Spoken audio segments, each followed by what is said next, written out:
Well, good morning, everybody. This is Charmaine again, and thanks so much for joining me for another video snippet designed to help us in our journey towards personal growth and development that can positively impact our professional and perhaps our personal lives too.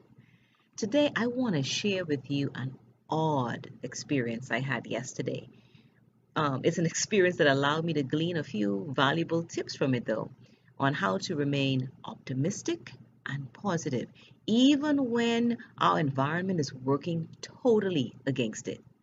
Now, I don't know what school you teach at, what office you work in, or what kind of organization you might be affiliated with, but I can guarantee you that you have encountered negative people. Am I right about it? Some of you are probably saying that you've had more than your fair share of negative, pessimistic people, right? But what do you do when you have to be around these kinds of people every day?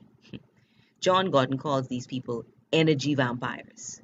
They just suck the energy out of you if you let them. Now, yesterday I attended a school event and I watched a colleague of mine almost single handedly organize and execute an event that really required the assistance of an entire committee. Now, the nonchalant, negative attitudes of her colleagues almost sabotaged the event, but my friend she didn't mirror their attitudes or their actions like many people would do. She took a different approach. In fact, if you had seen or spoken to her, you would not have known the lack of support and assistance or even the cynicism she had to endure. I knew because I too encountered it when I needed to get help to carry out my part that I was invited there to do. I was shocked beyond words. But I used the encounter to extrapolate a few nuggets that I will share with you. These are what I call the 5 S's for remaining optimistic and positive. You all know I love alliteration because it helps us to recall things a bit better. So the first S I want to share with you to help you with remaining positive in a very negative situation or environment is smile. Smile. In fact, let's practice it now. There you go. Sometimes changing your physical demeanor can work to change your outlook and give you the outcome you want. All right? At any moment. Like I said, you would not have known that my colleague was enduring what she was enduring. And this is partly because she pretty much kept smiling through it. I dare you to smile or even laugh. Try it now. I mean, if no one's looking, because you don't want them to think you're kind of cuckoo, right? But just burst out laughing at times. Just laugh.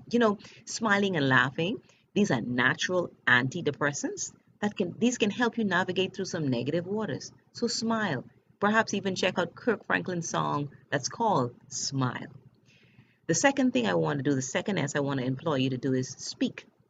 Speak. Now, don't go back and speak into the negative people if you don't have anything positive to say. That's not what I'm talking about. I want you to speak to yourself. Break the monotony of negativity that might be playing over and over and over in your head. Don't believe your own press now. Because if you keep on listening to what you're saying, most of the time we're mulling over the same negative experiences that we're seeing around us. Instead of listening to yourself, speak to yourself and make positive affirmations, positive declarations, or perhaps just pray. If you have to, sometimes you gotta just pray. I looked at my colleague in bewilderment and she simply said, I'm built for this. It's all good. Those were her words. And I'm like, seriously, wow, strong woman. She said, I'm built for this. It's all good. Some say, don't tell God how big your problem is. Tell your problem how big your God is. Sometimes we got to change our perspective so we can speak the right thing. So smile and speak. Third S I want to share with you is serve. Find a way to be helpful in that negative situation, in that negative environment. You be the change you want to see. Don't crawl into a hole and let the negativity get the best of you. Instead, rally up and get into action. And remember that you don't have to be great to serve, but you have to serve to be great. My colleague knew this, and that's why she didn't complain along with the others. No, she said, you know what? If it's to be, it's up to me. And she decided to serve. So, yes, smile. Yes, speak, but don't forget to serve. The fourth thing is sleep. Now, this may not sound like much, but getting enough rest before entering into a cantankerous situation is highly recommended. And if you already know that your environment has a lot of negativity, then you need to be prepared. Now, I didn't say take a nap on your job, okay? And I won't even suggest you try that. Get enough rest beforehand. The more rested you are, the better you have the better chances you have of dealing with the situation in a positive manner. And finally, I want to implore you to stay. Stay. Now, I don't mean stay in terms of stay where. I mean stay in terms of stay how. Stay in faith. Stay believing that things will work out in your favor. In fact, even visualize the environment you desire. In the scenario I described with my colleague, she said to me that though it's hard sometimes and even discouraging, she knows that God is working things out. That's what I'm talking about. Keep believing that things are turning around for you. There you go. Those are my 5 S's to help you be positive and optimistic. Smile, speak, serve, sleep, and don't forget to stay. Stay in faith. If this video has helped you or encouraged you in any way, go ahead and share it. Who knows? It might just help those same negative folks you have to contend with. In the meantime, let's choose to keep learning and growing because what we learn becomes a part of who we are.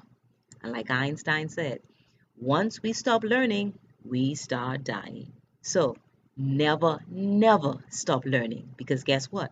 Life will never stop teaching. Until next time, to your success.